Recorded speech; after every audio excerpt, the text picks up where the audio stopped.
নিজ খরচে বিশ্বজয়, তবুও সরকারের কাছ থেকে স্বীকৃতি মেলে না দেশসেরা ট্রায়াথলেট শামসুজ্জামান আরাফাত আর প্রথম পেশাদার বক্সার সুরকৃষ্ণ চাকমার।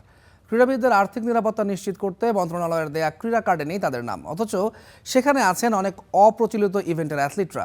স্টার প্লের কাছে এ নিয়ে হতাশা লুকাননি এই দুই অ্যাথলিট। বলেছেন শুধু আর্থিক দিকই নয়, স্বীকৃতি না পাওয়ার বেদনা পোড়ায় তাদের। ইয়াসির আরাফাত সবুজের রিপোর্টে বিস্তারিত।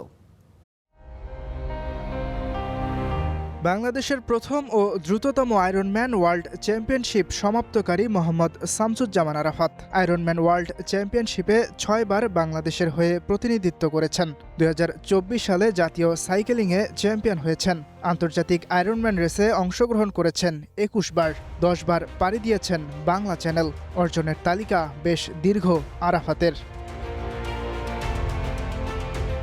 বাংলাদেশে ট্রায়াথলনের কোনো ফেডারেশন নেই প্রাতিষ্ঠানিক সহায়তা। তবুও নিজের খরচে নিজের চেষ্টায় আরাফাত দেশের পতাকা উড়িয়েছেন বিশ্বমঞ্চে। দৌড়াতে আমার কাছে মনে হলো যে একটা জুতা কিনতে হবে। তো এই রানিং শুগুলোর অনেক দাম। তখন আমি টিউশনি করে চলতাম। তো এত টাকা দিয়ে জুতা কিনবো, তখন আমার কাছে এটা কোশ্চেন আসলো যে হোয়াই। হ্যাঁ, তুমি 5,000 টাকা দিয়ে পুরো মাস চলো, তুমি 10,000 টাকা দিয়ে এক জোড়া জুতা কিনবা, এটা কেমন? মানে এটা নিজের সাথে নিজের কথা আর কি। পরে একটা সময় গিয়ে মনে হলো না, আই লাভ ইট।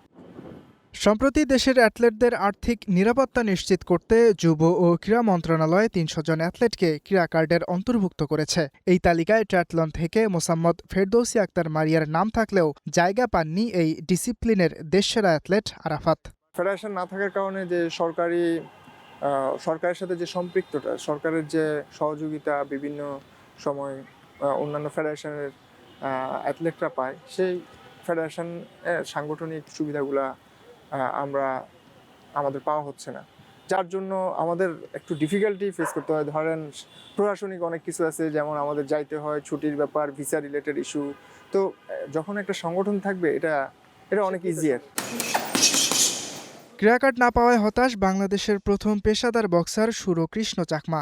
2023 সালে প্রথম বাংলাদেশি পেশাদার বক্সার হিসেবে আন্তর্জাতিক মেডেল জেতার কীর্তি আছে তার। 10টি পেশাদার লড়াইয়ের 8টিতেই পদক জিতেছেন তিনি। প্রফেশনাল বক্সিং বাংলাদেশে এখনো আমরা দীর্ঘদিন করে যাচ্ছি, বা অ্যামেচার বক্সিংয়েও আমার একটা দীর্ঘ হিস্ট্রি আছে। বাংলাদেশে আনবিটেন চ্যাম্পিয়ন ছিলাম, প্লাস দেশকে কমনওয়েলথ গেমসের মতো জায়গায় রিপ্রেজেন্ট করেছি দুইবার। দেন হচ্ছে সাউথ এশিয়ান গেমসে মেডেল আছে।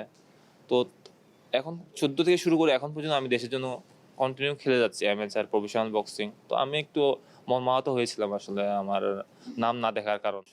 দেশের জন্য নিঃস্বার্থভাবে কাজ করে যাওয়া কৃষ্ণর চাওয়া অর্থ নয়, স্বীকৃতিটাই বেশি গুরুত্বপূর্ণ। সিস্টেমেটিক ভাবে। ইয়াসির আরাফাত, সবুজ, স্টার নিউজ, ঢাকা।